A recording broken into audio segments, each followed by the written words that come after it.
আজকে আমরা সপ্তম শ্রেণীর প্রথম পর্যায়ক্রমিক মূল্যায়ন ২০২৬ সালের পরিবেশ ও বিজ্ঞান বিষয়ের সম্পূর্ণ উত্তর সহ নমুনা প্রশ্নপত্র সেট 2 সম্পর্কে আলোচনা করব। তো চলো এই ভিডিওতে আমরা দেখে নিই ক্লাস 7 এর ফার্স্ট ইউনিট টেস্ট ২০২৬ পরিবেশ ও বিজ্ঞান বা সায়েন্স সাবজেক্টের এই কোশ্চেন পেপার এবং তার উত্তরগুলো। তো দেখো, প্রথমে আমরা তোমাদের সিলেবাস আর নাম্বার বিভাজনটি দেখে নেব। সিলেবাসের মধ্যে তোমাদের ১ নম্বর যে অধ্যায় ভৌত পরিবেশ, এখান থেকে তাপ অধ্যায়টি থাকে এবং কোনো কোনো স্কুলে কিন্তু আলো অধ্যায়টা তোমাদের দেওয়া হয়, তো সেটা অবশ্যই তোমরা স্কুল থেকে জেনে নেবে। ২ নম্বর হচ্ছে অণু, পরমাণু আর রাসায়নিক বিক্রিয়া, এই অধ্যায়টা থাকবে। আর মানুষের খাদ্য, এই অধ্যায়টা থাকবে তোমাদের প্রথম ইউনিট টেস্টের সিলেবাসের মধ্যে। এবং এটা হচ্ছে তোমাদের ফার্স্ট ইউনিট টেস্টের নাম্বার বিভাজন। দেখো, তোমাদের এপ্রিল মাসের শুরুতেই কিন্তু পরীক্ষা হবে, ফার্স্ট সামেটিভ এক্সাম যেটা সেটা, এবং পরীক্ষার পূর্ণমান থাকছে 30 নম্বর করে দেওয়া থাকবে এবং সময় থাকবে হচ্ছে 1 ঘন্টা। প্রথমে দেখো 12টি তোমাদের এমসিকিউ প্রশ্ন দেওয়া থাকবে 1 নম্বর মানের যেগুলো প্রশ্ন, এগুলো তোমাদের সঠিক উত্তর বেছে নিয়ে লিখতে হবে। প্রতিটা অধ্যায় থেকে দেখো 4টি করে প্রশ্ন দেওয়া থাকছে 12টা।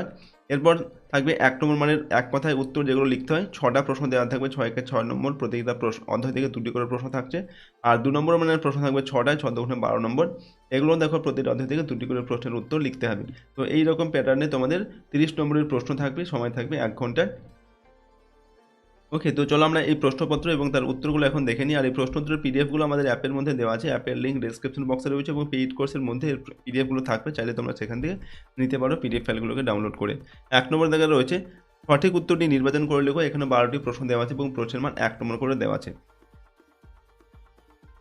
একের দাগে যে উষ্ণতার পাঠ ফারেনহাইট স্কেলে 32 ডিগ্রি, তার পাঠ সেলসিয়াস স্কেলে হবে 100 ডিগ্রি, 212 ডিগ্রি, 0 ডিগ্রি না কোনোটি নয়।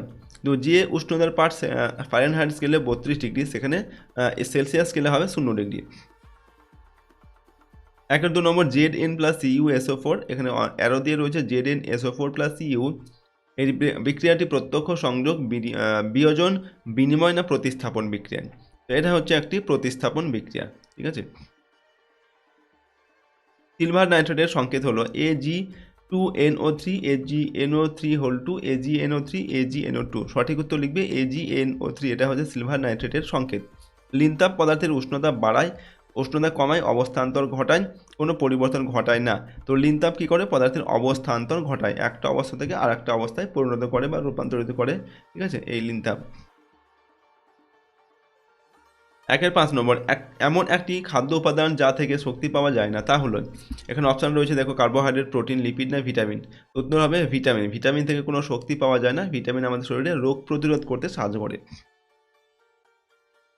6 নম্বর দাগে লোহিত রক্তকণিকায় হিমোগ্লোবিনের কাজে কোন ধাতুর আয়ন অপরিহার্য? জিঙ্ক, ক্যালসিয়াম, সোডিয়াম না আয়রন? সঠিক উত্তর লিখবে আয়রন। 7 নম্বর মুখের কোণে ঘা দেখা যায়, vitamin A, vitamin B complex, vitamin C এর অভাবে? তো ভিটামিন, এখানে মুখের কোণে ঘা দেখা যায় ভিটামিন বি কমপ্লেক্স এর অভাবে। মারাসমাস হয় শিশুদের খাদ্যে প্রোটিন ও শক্তি উভয়ের অভাবে? প্রোটিনের অভাবে না শক্তির অভাবে? তো মারাসমাস হয় শিশুদের খাদ্যে হচ্ছে প্রোটিন ও শক্তি, এই দুটির অভাবে।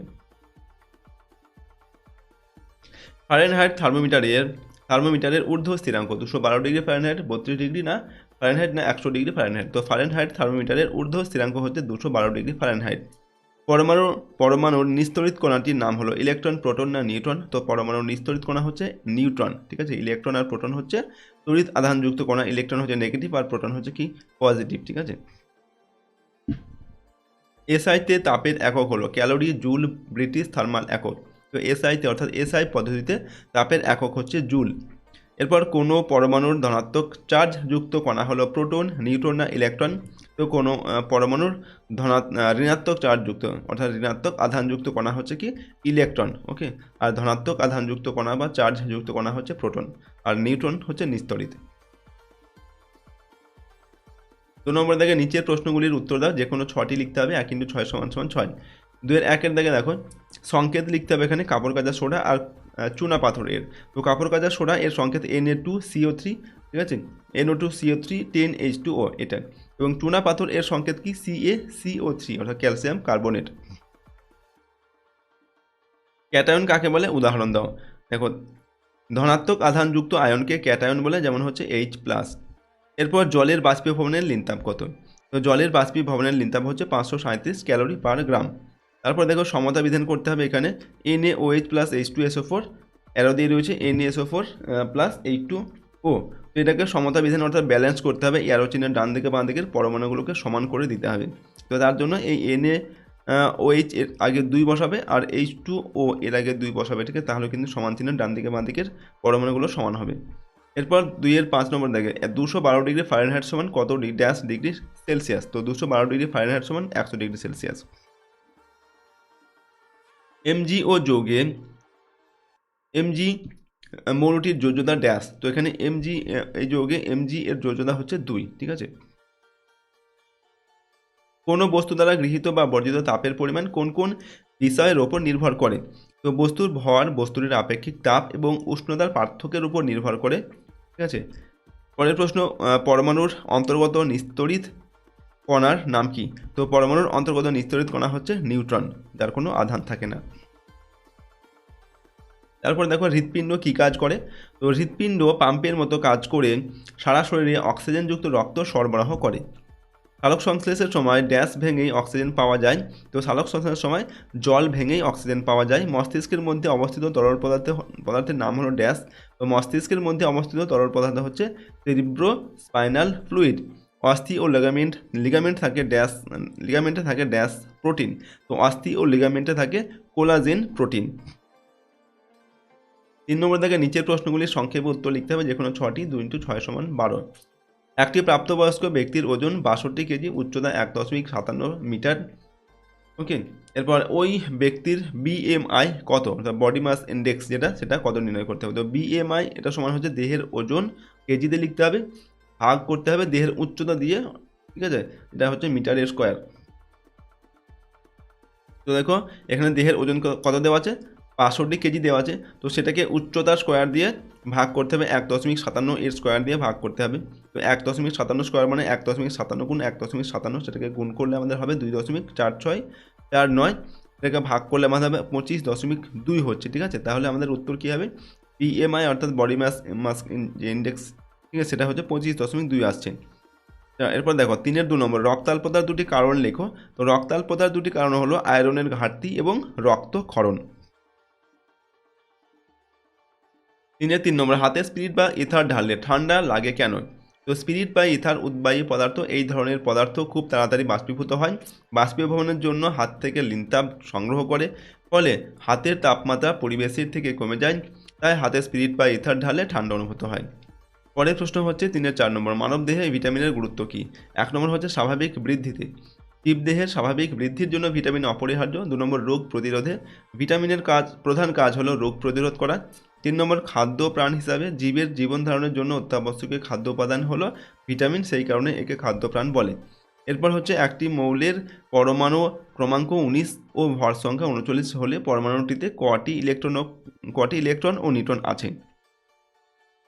দেখো যেহেতু পরমাণু ক্রমাঙ্ক 19, তাই পরমাণুতে ইলেকট্রন সংখ্যা হবে 19, ঠিক আছে?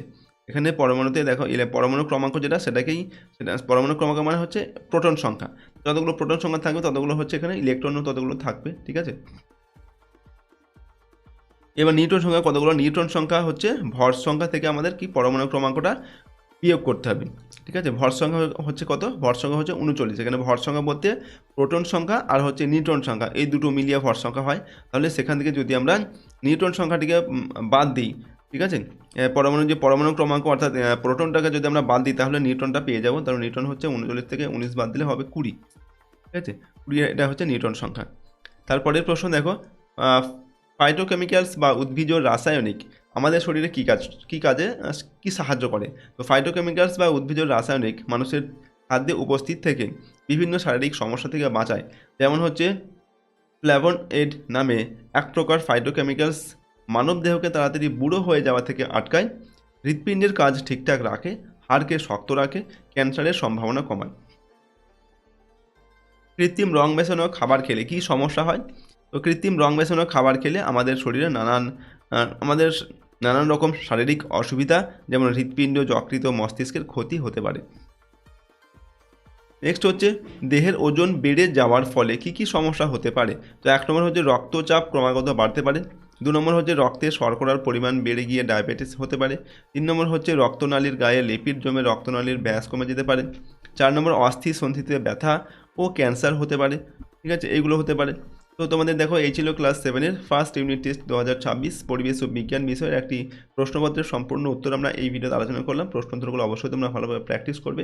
2 নম্বর সেট এটা তোমাদের দেওয়া হলো, এরপর আরও 2-3টি সেট দেবো, টোটাল 4-5টি সেট তোমরা প্র্যাকটিস করে নিলে কিন্তু তোমাদের ফার্স্ট ইউনিট টেস্টে এই সেটগুলোর মধ্যে থেকে দেখবে প্রশ্ন কিন্তু কমন পাবে।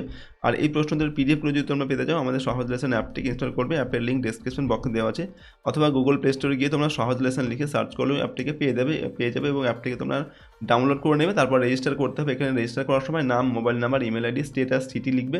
স্টেট হচ্ছে ওয়েস্ট বেঙ্গল, আর সিটি তোমার এলাকার নাম লিখবে বা এরিয়ার নাম লিখবে এবং পাসওয়ার্ড নিজের মতো তৈরি করে দেবে যেটা তুমি মনে রাখতে পারবে। তারপর রেজিস্টার করবে এবং পরের বার লগ ইন করার সময় এই সেম ফোন নাম্বার আর সেম পাসওয়ার্ড দিয়ে লগ ইন করবে। আর যারা অ্যাপটিকে আগে থেকে ইনস্টল করে রেখেছে তারা অ্যাপটিকে একবার আপডেট করে নেবে এবং অ্যাপটিতে অবশ্যই এখান থেকে তোমরা একটা 5 স্টার রেটিং দিয়ে পোস্ট করবে, ঠিক আছে। দেখো আমি তোমাদের অ্যাপটিকে ওপেন করে দেখাচ্ছি কীভাবে তোমরা অ্যাপটিকে ব্যবহার করবে। অ্যাপটিকে ওপেন করার পর তোমাদের প্রথমে স্ট্রিমগুলোকে সিলেক্ট করতে হবে। তো স্ট্রিম সিলেক্ট করার জন্য সবার উপরে এই যে অংশ এখানে ক্লিক করবে। এখানে ক্লিক করে এখানে এই সমস্ত ক্লাসগুলোকে তোমরা সিলেক্ট করে রাখবে। যেমন এখানে দেখো আমার সমস্ত ক্লাসগুলো সিলেক্ট করা আছে, তোমাদের ক্ষেত্রে এরকম সাদা হয়ে থাকবে। তো তোমরা সবগুলোকে এইভাবে ট্যাপ করে সিলেক্ট করে নিয়ে সেভ চেঞ্জেস বাটনে ক্লিক করে এখানে ইয়েস বাটনে ক্লিক করবে। তাহলে অ্যাপটি খুলে যাবে এবং সমস্ত কোর্সগুলি তোমরা দেখতে পাবে। এখানে প্রথমে অল কোর্স, এখানে সমস্ত কোর্সগুলি দেখতে পাবে। এখানে ফ্রি ভিডিওস রয়েছে, এখানে ফ্রি কোর্স রয়েছে, এখানে ইবুক দেওয়া থাকবে, এখানে ডেইলি কুইজ থাকবে, এখানে লাইভ ক্লাস হলে লাইভ ক্লাস তোমরা দেখতে পাবে, ঠিক আছে। এবং নিচে তোমাদের আচ্ছা এই অংশটা তোমরা এখানে আসছে এটা কেটে দেবে ক্রস চিহ্ন দিয়ে। এরপর হচ্ছে এইগুলো হচ্ছে পেইড কোর্স, চাইলে তোমরা যে কোনো ক্লাসের যে কোনো কোর্স এখান থেকে তোমরা নিতে পারো, ঠিক আছে।